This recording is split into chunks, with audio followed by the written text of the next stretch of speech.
Hello, welcome to our Friday video. Today I'm drinking Even Shark's Need Water by Verdant. I've chosen Sharks this week for a couple of reasons. We were recently involved in the Lallemand Verdant BrewCon London Malt Miller competition, which was all about the release of the Lallemand yeast that Verdant actually use to brew this beer. Entries now closed, but judging is progressing at the moment. Secondly, Verdant were generous enough to give us the recipe and method, including details on the water treatment. I've added a link to the post below. Thirdly, it's the beer, or at least the style of beer, that we see as being the most popular, being that talked about, brewed, tried to brew, or struggled to brew. So given that we have the recipe from the brewer, let's have a look at what goes into the malt bill and perhaps why or what each ingredient brings to the finished beer. To many drinkers, this style of beer is all about the hops, but actually you can throw as many hops as you like at a beer. If the malt bill doesn't work, the final product will be somewhat lacking. Also, oxidation is a major consideration in all beer styles, but especially this one. However, we'll speak about oxidation at a later date. So, the malt bill. We've got Crisp Extra Pale at 60%. Simpson's Golden Promise at 15%, Flaked Oats at 8%, Viaman Carapils at 8%, Crisp Wheat Malt at 4%, Flaked Wheat at 4%. Let's have a look at each ingredient in a little more detail. Crisp Extra Pale, that's the bulk of the malt bill at 60% and where most of the sugar points come from.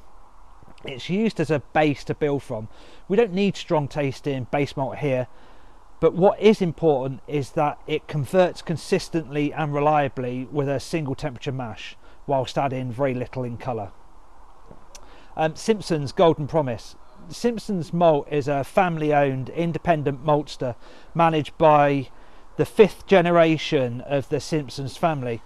That's an incredible wealth of knowledge, and we're delighted to be able to provide their malt. Now, at just 15% of the grain bill, this is starting to build on the mouthfeel of the beer, again without adding colour. It's only about 4 EBC. It's adding a layer of body that is needed to balance the big hop flavour. Flaked Oats. These are unmalted, but importantly pre-cooked or gelatinised.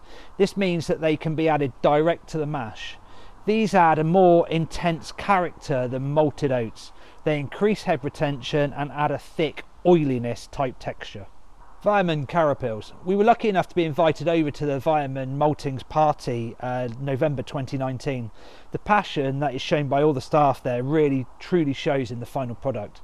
The Carapil used here at 8% of the grist is just about the lightest crystal malt. It adds next to no flavour or fermentables, so again adds to the body, but also has a major effect on the head retention, which this style of beer really benefits from.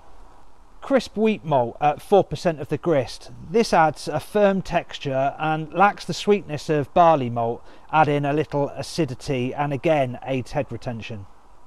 The unmalted wheat at 4% of the grist has a more intense wheat flavour than the malted wheat. Now, I thought, why not just add 8% of this rather than using the malted wheat? Now, my guess is here that because if you use a malted wheat at that level, it may well cause runoff or lautering issues, as it really does get sticky at higher percentages. So hopefully that has given at least my interpretation of why each malt was chosen.